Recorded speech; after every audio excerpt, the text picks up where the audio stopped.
Alright guys, good news, good news. I just got back from taking a test drive with one of the guys at church. Him and his wife have this older vehicle. They're kind of old school. And he's like, look, you don't really want to pay this much money for a vehicle. And I already am on the same page, right? So he's like, let me come over, look at the vehicle. And at first I was like, you know what? I don't think he needs to come over. I already went to a garage. He's like, well, he's probably a little bit more on the safe side, because he owns a garage. So anyways, this guy comes over, and I don't know if you can see, but my van is behind me. You probably can't see it. He checks underneath the van. He's checking everything. He's checking my fluids. He's, underneath there, checking everything. And he's like, my father used to work on cars with me, and with my experience, I would honestly say you probably have a couple more months with this vehicle. So he's like, this is what I would do. And he gave me his advice, and I'm like, great, I got a plan. Go to work, couple more months with this thing, make sure I have my paychecks, all saved up and everything. Try to find a private deal, because I was talking to someone yesterday. At first they wanted $1,000 down, and then they're like, okay, so you went to another dealership when I got your payments down to $290 a month. You went over to another dealership, and when you did that, they pulled your credit like 10 or 12 times. So now the payment would be like $490 a month. And, this is on like first there was a Nissan Altima, and a guy at a garage said, look out for those, look out for the transmission. If it's a CVT, you do not want that. So when you're making a rush decision, guys, you cannot make a good decision. So I'm going to take this van, drive it for a couple months. Someone told me last night they'd give me like $1,000 for it, so I might take him up on that. And then I'm going to get another vehicle. So that's my plan.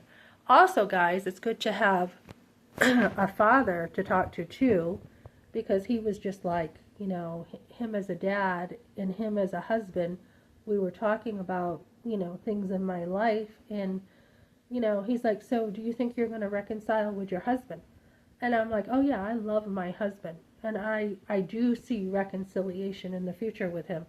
And he's like, you know what, that's good. He's like, I can see reconciliation too, from what I told him. He's like, I can see reconciliation for both of you.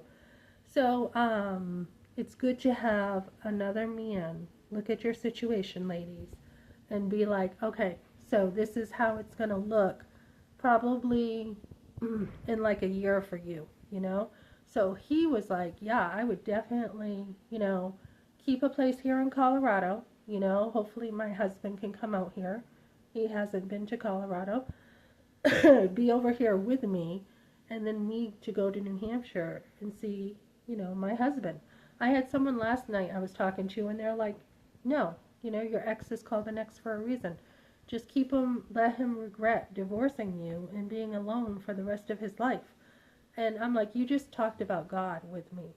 I go, remember Jesus went on the cross and he died for us? I mean, we should have the same mentality of forgiving people and stuff, right? So, on my husband's side, he was probably totally overwhelmed. He lost a home. He was in his truck. He's probably just like, some men are just like, I talked to another guy about this too, and he's like, some men just want to get away from the situation. It's not you. It's just the situation is overwhelming. So he's like, work it out with your husband. So it's so good to have other people in your life, guys. I'm so glad he came over. I feel safe again, because he's like, yeah, this other guy was just a little bit extreme in his observation. So he's like, you should be fine for a couple months. So that is the plan, guys. That's what I'm doing, and I feel 100% better here. So it is Valentine's Day. I am going out with a friend tonight for Valentine's. And we're going to have some time to talk.